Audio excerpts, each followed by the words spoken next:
Hey, what's up, everybody? You're watching Sit Down on DJ Sixsmith, the Way Back, brand new movie from Ben Affleck. Guys, what's going on? How are you? We're good, man. Good, man. Happy to talk to you. Good to be in a basketball gym talking hoops, Yeah, right? it's cool. It's better than like the hotel suite, which with the backdrops. You know, it's got like the right energy and feel and vibe of the movie. It looks like how we're shooting, like how we shot it. Yeah, nostalgic.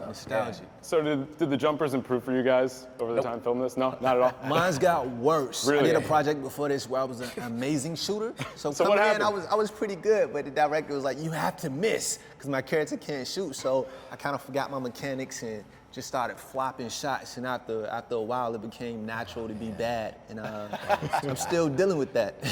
That's awesome. You got untrained. Yeah, untrained. You didn't have to myself. shoot too much in this. No, I didn't, thank God, because we'd still be there. So Ben, for you, I mean, you've been through a lot in your life, a lot in your career. Clearly, Jack goes through a lot in his life. So what was it like unpacking all this on the set for you? You know, like any character you want to play that's a serious sort of acting role, you want to be able to access and find things in your life that are similar to what's going on emotionally if you want to create emotional reality. Otherwise, the audience just won't believe it. There were some things definitely that, like, you know, that I've experienced, that Jack's experienced. I'm a recovering alcoholic. He's struggling with alcoholism.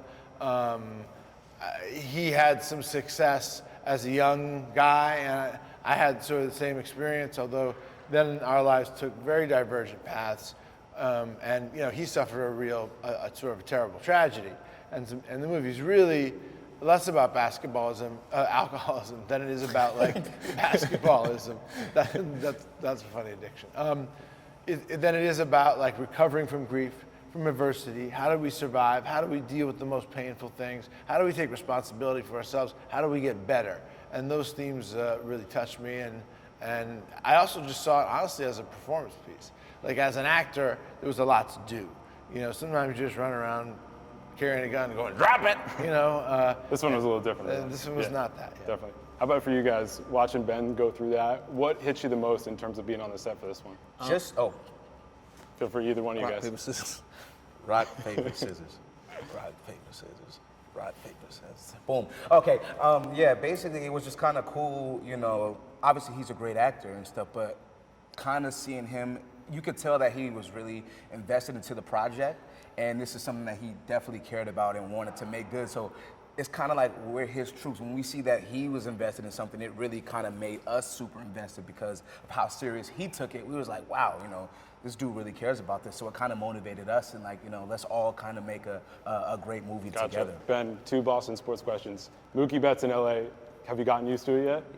I mean, it's very hard for me to understand how you let Mookie Betts go. I don't know if there's some reason people don't know about or something. There was clearly the money, right?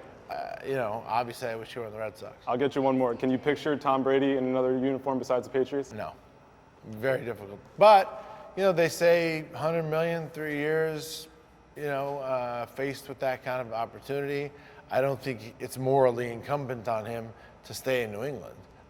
Especially, you know, I can imagine him wanting to play a team with, you know, some real, like, he's had good receivers, but like, you know, when he had Randy Moss, they broke every record in the NFL. If Antonio Brown had stuck around, they probably would have won the Super Bowl. So, you know, he's a couple of great receivers away. But they lost Gronk, and that was one of the reasons why I think they got a lot worse. Awesome. Thank you, guys. Thanks, man. Thank you.